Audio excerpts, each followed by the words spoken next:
யூஸ்வலாக இந்த படம் பாருங்க அப்படின்னு நான் யார்கிட்டயுமே சஜஸ்ட் பண்ண மாட்டேன். Because it depends on the person. But இந்த மூவியை ஸ்ட்ராங்காக ரெக்கமெண்ட் பண்ணுவேன் that every one has to watch it அப்படின்ட்டு. ஏன்னா மேஜர் 9 ரீசன் சொல்வேன். ஃபர்ஸ்ட் வந்து எமோஷனல் டிஸ்டன்சிங்னு. ஃபார் எக்ஸாம்பிள், ஆண்கள் எப்பவுமே வந்து அவங்க தான் பார்த்துக்கணும், அவங்க தான் ப்ரொடெக்ட் பண்ணணும், அவங்க தான் செக்யூர் ஃபேமிலியை வச்சுக்கணும், சேஃப்கார்ட் பண்ணணும் அப்படிங்கறக்காகவே வளர்த்தப்பட்டிருப்பாங்க. தப்பில்ல. ஆனா அதுக்காக அது மட்டுமே லவ் ஆயிடாதுல்ல. அப்படியே வச்சு ஒரு ஃபேமிலி ஆயிடாதுல்ல.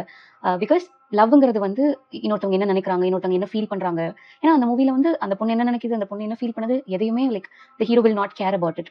ஏன் ஹைலைட்டான விஷயம் என்ன அப்படின்னா, நீ என்னோட கேர்ள் ஃப்ரெண்டா இருக்கியா, நான் உனக்கு பாய் ஃப்ரெண்டா இருக்கட்டுமா அப்படிங்கிற அந்த கன்சென்ட்டை கூட அவன் தெளிவா கேட்டிருக்கவே மாட்டான். First thing. ஓகே. இந்த செகண்ட் ரீசன் என்ன அப்படின்னு பார்த்தோம் அப்படின்னா, லவ்ங்கிற பேர்ல கண்ட்ரோல் பண்றது.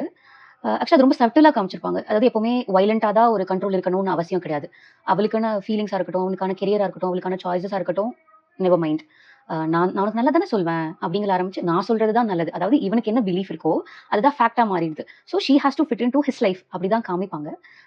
ஏன்னா லவ்ங்கிற பேர்ல எப்படி ஒரு பொண்ணோட லைஃப் வந்து கண்ட்ரோல் பண்ணப்படுது அப்படிங்கிறது காமிச்சிருப்பாங்க ரொம்ப அழகா.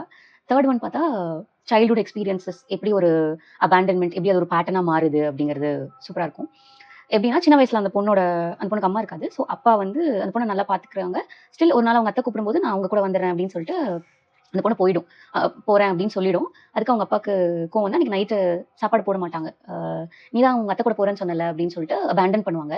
அதுக்கு ஸோ அப்படியே பழகுனனாலயோ என்னவோ அந்த பொண்ணு வந்து அந்த ஹீரோ வந்து அவளை கேஸ்லைட் பண்ணும்போது ஓகே, பெயின் இருந்தா தான் லவ் அப்படிங்கிறது அது அவ மனசுல பதிஞ்சிருக்கும்.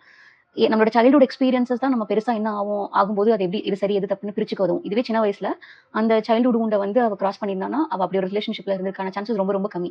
பிகாஸ் இது லவ் கிடையாதுன்னு அவளுக்கு முதல்ல புரிஞ்சிருக்கும். ஸோ இந்த மாதிரி ரிமைனிங் ரீசன்ஸ் எல்லாம் நாளைக்கு வீடியோல பார்க்கலாம்.